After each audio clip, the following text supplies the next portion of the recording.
लिंबाचं लोणचं म्हटलं की तोंडाला पाणी सुटतं.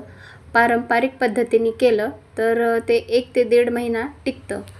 पण आज आपण अगदी कमी वेळात पटकन बनवून होणारं लिंबाचं आंबट, गोड, तिखट असं गुळ लिंबाचं लोणचं कसं बनवायचं ते बघणार आहेत. एकदम सोपी पद्धत आहे. तुम्ही एकदा नक्की ट्राय करून बघा आणि अशाच मस्त आणि खमंग रेसिपीसाठी सोपी रेसिपीला यूट्यूबवर सबस्क्राईब आणि लाईक करा. लिंबाचं लोणचं खूप छान झालेलं आहे. चला तर मग रेसिपीला सुरुवात करूयात. त्यासाठी मी इथे 6 लिंब घेतलेली आहेत आणि ती पाण्यामध्ये टाकून घ्यायची. त्यामध्ये थोडंसं मीठ टाकून घ्यायचं. मीठ टाकण्याचं कारण म्हणजे लिंबावर जी घाण असते किंवा जो कडवटपणा असतो तो निघून जाईल आणि मिठाच्या पाण्यात टाकून 1 तासभर आपल्याला लिंब भिजत ठेवायचे आहेत. 1 तास झालेला आहे. लिंब स्वच्छ पाण्यामध्ये धुवून घ्यायची आणि एका सुती कपड्यावर किंवा पेपरवरही ठेवून घ्यायची.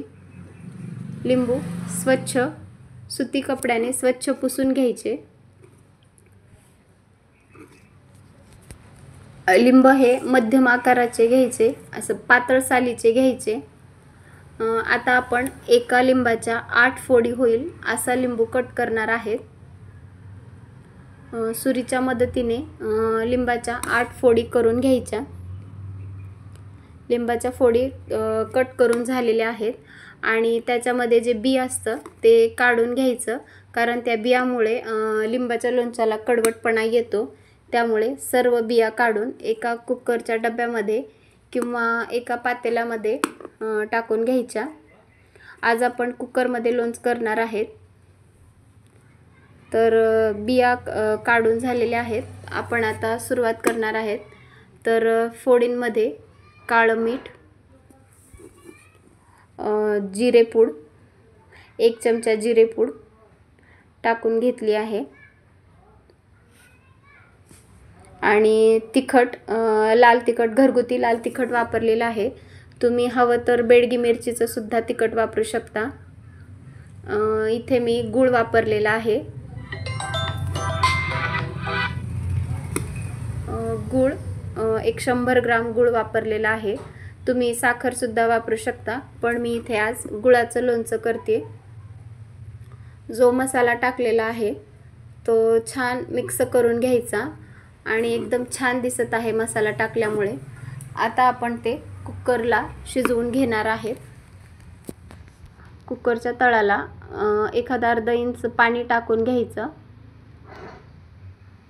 आणि जे पातेलं होतं त्यावर एक गच्च झाकण ठेवून घ्यायचं की जे आपण खाली जे पाणी टाकलं होतं ते त्यामध्ये जाणार नाही. एक स्टँड ठेवून घ्यायचं. स्टँड ठेवून कुकरचं झाकण लावून एक अर्धा तास शिजवून घ्यायचं किंवा एक 10 ते 12 शिट्ट्या, कमी गॅस करून 10 ते 12 शिट्ट्या काढून घ्यायच्या. त्यामुळे लोणचं खूप छान शिजतं. एक अर्धा तास झालेला आहे. कुकरची वाफ घालवून घ्यायची आणि जे मध्ये ठेवलेलं पातेलं होतं ते एक पकडीच्या मदतीने बाहेर काढून घ्यायचं.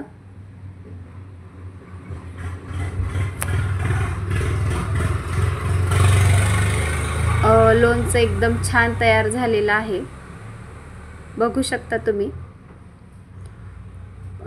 त्याचा पाकाला घट्टसरपणा येण्यासाठी आपण जे लिंबाच्या फोडी होत्या ते एका वाटीमध्ये आणि त्याचा जो पाक आहे तो परत एकदा शिजवून घेणार आहे.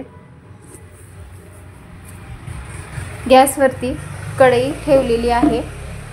आपल्याला लागत असेल तर परत थोडासा त्यामध्ये गूळ टाकून व्यवस्थित मिक्स करून घ्यायचं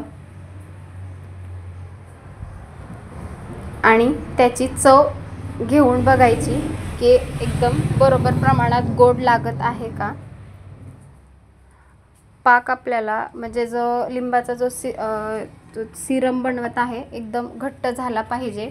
सिरम घट्ट झाल्याच्या नंतर ज्या फोडी काढून वाटीमध्ये ठेवल्या होत्या त्या पाकामध्ये टाकून एक 10 मिनिट व्यवस्थित शिजवून घ्यायच्या।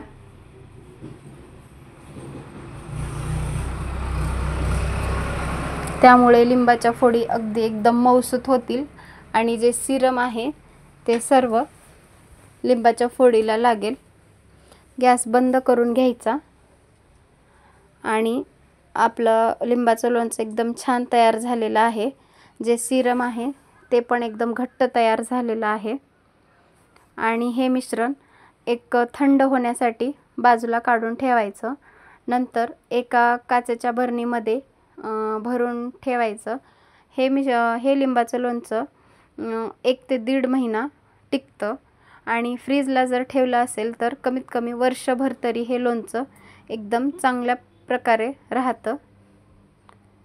अशाच खमंग रेसिपीसाठी माझ्या चॅनलला लाईक आणि सबस्क्राईब करा। तोपर्यंत पुन्हा भेटूयात। बाय।